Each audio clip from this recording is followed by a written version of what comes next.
Could the mutant known as Destiny be the key to saving the nation of Krakoa? Should it even be saved at all? Well, let's hop into the pages of Immortal X-Men issue number 3 and find out together, shall we? So then, we're 3 issues into this brand new Kieran Gillen series, and once again, the perspective changes. Our point of vantage character is actually Irene Adler, aka Destiny, and yes, that is indeed her real name, like the Sherlock Holmes character. I feel like a lot of people A, didn't know that, and B, if that bit blows your mind, you're gonna positively love to know that it's implied that in the Marvel X-Men lore, Mystique either is Sherlock Holmes or is the basis of Sherlock Holmes. Now in this issue, Irene actually talks a lot about her early life and when her mutant powers first manifested. It was so much information, all these different future visions coming in at once, basically almost drove her completely insane. In fact, it was so taxing on her body she would eventually lose her sight, but before she did though, she would go out of her way to write 12 books about her visions.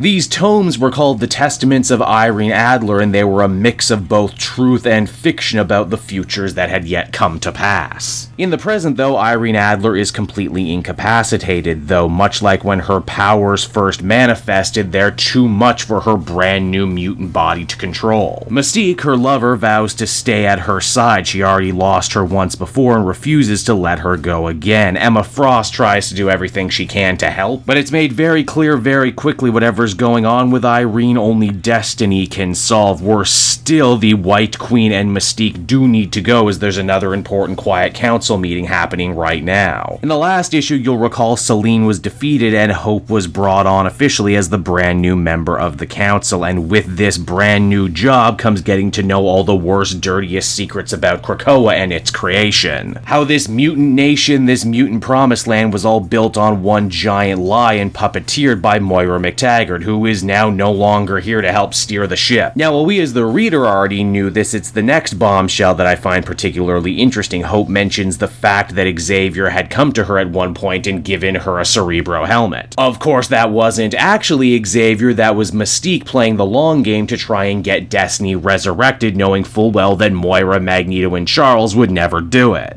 Xavier still sees this as a massive slight, not just against him and his authority, but against the entire nation of Krakoa. The council had never really had a chance to deal with this problem, what with the end of Inferno coming so quick, but now they're finally having it out. More on that stuff in a minute as we check back on in with Irene Adler. A good chunk of this issue is actually dedicated to the 100 years long romance between her and Mystique, and it's all incredibly sweet too, especially as they were only allowed to be out as a couple pretty much just a couple years ago. Destiny talks about how being able to see so many possible futures all at once left her quite the romantic and sexual introvert. Mainly, she only saw worlds wherein she ended up unhappy with unexceptional dudes. The stigmas and circumstances of her time keeping her very much unhappy. All of that changed, though, when she met Mystique, the person that she knew from her visions would be her one true love. But moreover than that, Mystique and her love would also serve as one of Destiny's nexus points, something very important for a future seer like herself. Basically, think of it as an anchor, a North Star in an endless sea of possibilities. And make no mistake, it is those encroaching infinite possibilities that has Irene in the state she is right now. She sees so many different possible things happening, and some things that we know are going to happen, like the Judgment Day event. She sees Mr. Sinister taking control of the X-Men. She sees mutant kind going to war with the Avengers all over again, even magic returning to hell. Basically, every vision of the future, every possible endpoint for Krakoa always ends up being a horrible tragedy. And let's face it, all possible future event crossover stories that we're probably going to be reading for X-Men in the next couple years. One particular vision, though, really troubles Irene. One wherein Mr. Sinister has created a spaceship out of mutant flesh and now travels the galaxy trying to gain more powerful genetic samples for his creation, until he is eventually stopped by, get this, Exodus, empowered by the Phoenix Force. Not only that, but Exodus has come to punish Mr. Sinister for single-handedly destroying Krakoa, only when Exodus decides to eat Sinister. That vision of that particular timeline ends up going completely black, but wait, that shouldn't be right. The only time that's ever happened before is when one of Moira's lives ended. Which again means Destiny now knows what us as the reader knows, and that is that Mr. Sinister, using his cloning tech, has somehow managed to steal and co-opt Moira's powers. Now back Back with the council, they continue to argue about what to do next. Xavier says something in particular that really caught my eye. He says that he always viewed himself as an architect, not a dictator. He has built this island, and he's completely okay with the rest of the council and the rest of mutant kind making their own decisions, even if he doesn't believe in them, and even if he believes they'll come to ruin.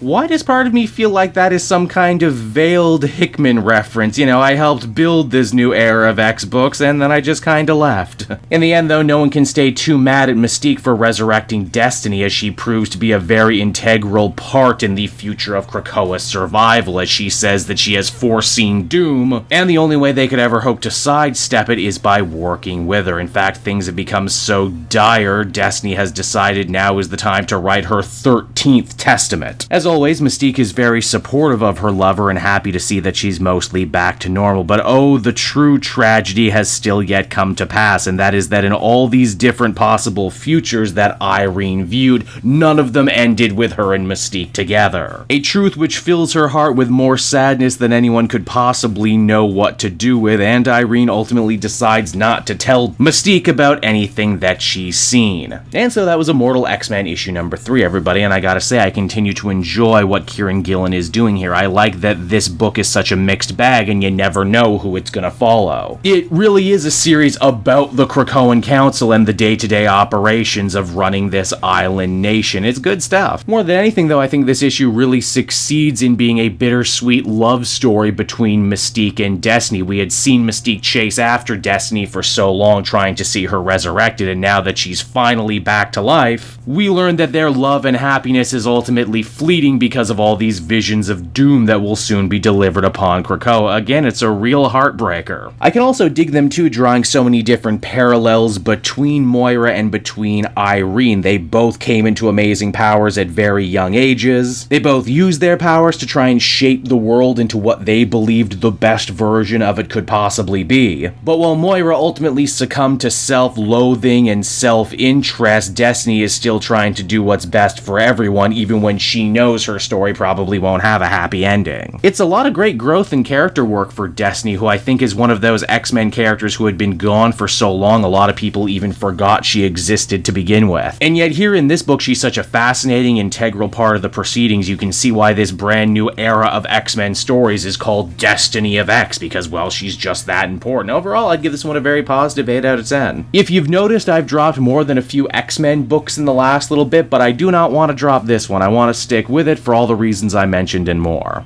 Hey there everyone, it's your old pal Cape Jewel, and if you're seeing me right now, that means you watched to the end of the video, which I am very appreciative of. It really helps drive engagement and retention and all that other good YouTube stuff. So does liking and commenting. Wink wink. If you like my content too, you should check out my Patreon page. We just redid all the tiers, so there's a ton of great rewards. You can become a patron for as little as $1 a month, and well, it would just really help me out. It's never expected, but always appreciated. So until next time everyone, I've been Cape Joel, and I will see you next time. Bye-bye.